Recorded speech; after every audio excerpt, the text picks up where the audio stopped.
Hello everybody, video here for you today. These are the retro no-cap recaps of The Curse of Oak Island, Season 4, Episodes 7, 8, and 9. Originally aired in December 2016 and January 17.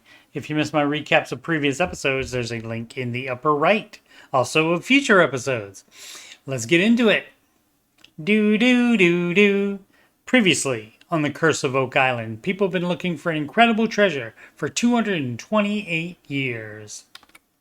After digging at location Valley 3, where work was stopped after the team realized they had found not the chapel vault, but M.R. Chapel's son Mel's abandoned searcher shaft, they move on to their second target. Borehole C1 is so named because island historian Charles Barkhouse picked it. In the previous season, a mining camera picked up something shiny and gold in the borehole wall. As can is being slammed into C1 and the swamp is being drained and metal detected, author Randall Sullivan and Charles Barkhouse do research at the Lunenburg County Genealogical Society. And they are pointed to this 1883 map that shows kids' treasure written at the Money Pit area, as well as the head of household names McGinnis twice, Butylay, and Graves on Oak Island. Pirate William Kidd claimed to have a treasure buried east of Boston shortly before his death sentence was carried out. Looking up the name McGinnis in a card catalog leads them to this book that says the following. Several accounts have been given to the writer of work from time to time done on the island, and some of it he has himself witnessed. The leading facts are embodied in the following condensed statement from lengthy papers published December 20th, 1863, and subsequently by a member of the Oak Island Association, who said that more than a century before, an old man died in what was then known as the British colony of New England, who on his deathbed confessed to having been one of the crew of the famous Captain Kidd, and assured those who attended him in his last moments that he had many years previously assisted that noted pirate and his followers in burying over 2 million of money beneath the soil of a secluded island east of Boston. This news having been widely spread, because many searches were made, but all in vain. Sorry, it's a little blurry there. One of the translations of the 90-foot stone was 40 feet below 2 million pounds are buried.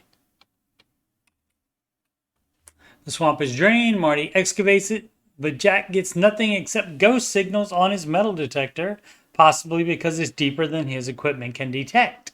They call in Gary Drayton, who finds this hand-forged spike that he says is specifically made for decking. Jack tells Gary about the 18-foot-long plank they found, and Gary says that's exactly what that spike was made for. He goes on to say that he has found those in 1600s Spanish galleons. The C1 casing assembly is down to the 21-foot tall cavity. They put an HD camera in, and despite really good visibility, they do not see the shiny gold thing in the wall. Marty had already made a decision to hammer grab the silt on the void floor. And they also decide to get sonar readings so that exact dimensions are known before a dive. Charles and Gary search Lot 24, one of the lots owned by Samuel Ball, a former slave who earned his freedom by fighting with the British in the Revolutionary War. After that, he somehow became one of the richest men in Nova Scotia as a cabbage farmer. An additional finding at the Genealogical Society was a book of which the first printing named Samuel Ball as one of the 3 boys that found the money pit, and in subsequent printings, his name was removed with no explanation. Gary finds this 1700s cuff button and this 1700s coin with King George II on it. He also finds an inger for making musket balls, 5 more coins, and this plate that would have been on the end of a pistol. All of the finds point to the area being a British soldier camp, which fits in with Fred Nolan's treasure theory. His research done, Randall returns to the war room to say that he thinks Sir Francis Bacon was the mastermind. He was a 16th century philosopher, nobleman, and also created the scientific method. He also founded the Rosicrucians, a society that is widely believed to be connected to the Knights Templar. His writing about building a utopia in North America says to build a large pit on the high ground of the shore on the sea, and goes on to describe a network of tunnels. Decayed wood is the first thing pulled out of the C1 void. Then a rock that does not match the limestone and hydrite that the bedrock is. Then this piece of wood. As a reminder, this is below undisturbed soil and bedrock. Since the wood suggests human intervention in the void, they put out the call out to John Chatterton to dive C1, and he agrees. Episode 9 opens with re-imaging 10X, which shows the same data except the box-shaped target is not found. John Chatterton said that it was a rock that he picked up and moved. They discussed the possibility that everything Dan saw is now covered in silt. Before diving it, John returns to Oak Island to be present when the void is sonar scanned. The new scanning technology involves the device on a tripod and the scanner tilting and panning to provide much more higher resolution images.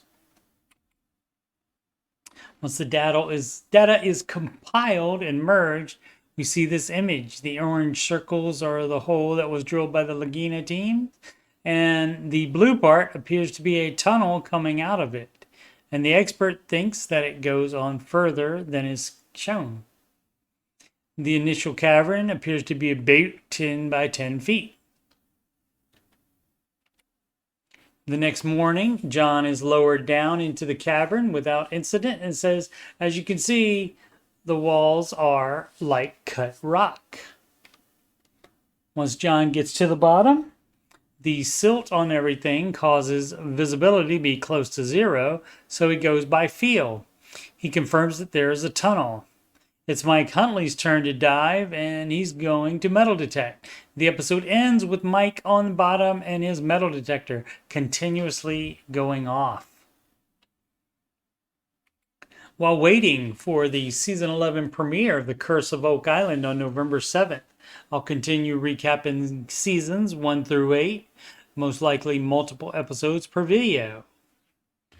Upcoming streams will be Sunday night, October 29th, October 29th, Sunday will be Ramsey Coach with Coach Steve Money. Those are usually on Saturdays, but this week there is a game that's starting, a Buckeye game that's starting in about an hour and a half, something like that from now. So I'll be watching that instead. There's also a Ramsey Show After Show that will be on November 18th, I think. Check back with me on that. Something that week, November in the teens, on either that Tuesday, Wednesday, or Thursday. And if you forgot who I am, that's Coach Steve Money, and I'm a Ramsey Solutions certified financial coach. And you can schedule a free financial coaching consultation / assessment with me at calendly.com/Coach Steve Money. These links are also in the video description. These appointments are via video conferencing. I usually use Google Meet, so you can make them from anywhere in the world. You can email me about coaching or anything on my YouTube channel at CoachSteveMoney@gmail.com. Channel donations can go to paypal.me at Coach Steve Money. You can add me on the gram at Coach Steve Money. And of course, this YouTube channel is youtube.com/Coach Steve Money. Thank you so much for watching.